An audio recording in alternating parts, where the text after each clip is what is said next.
चनियोट से खबर देंगे आपको। राना तजम्मुल वसीम की रिपोर्ट के मुताबिक जामिया मस्जिद हलीमा सरवर में बसिलसिला 11वीं शरीफ महफिल पाक की तकरीब का इनेकाद किया गया, जिसमें अहले इलाका ने भरपूर शिरकत की है। कारी मोहम्मद शाहिद पारसा नक्शबंदी मुजद्ददी ने तलावत और नात की सादत हासिल की और सामीन से खूब दात समेटी है। महफिल पाक की तकरीब के शुरका से खिताब करते हुए पीर तरीक़त सैयद रज़ा अली शाह ऑफ वाजवा शरीफ ने कुरान और सुन्नत की रोशनी में बयान करते हुए कहा है कि अपनी ज़िंदगियों को कुरान और सुन्नत के मुताबिक गुजारो।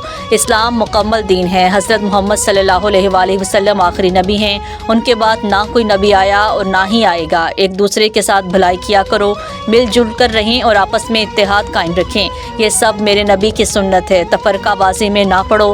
बेशक हज़रत मोहम्मद सल्लल्लाहु अलैहि वसल्लम की ज़िंदगी हमारे लिए अमली नमूना है।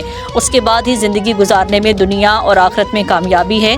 आखिर में मुल्क पाकिस्तान के सलामती और गज़ा फ़लस्तीन के मज़लूमों के लिए ख़ुसूसी दुआ करवाई गई।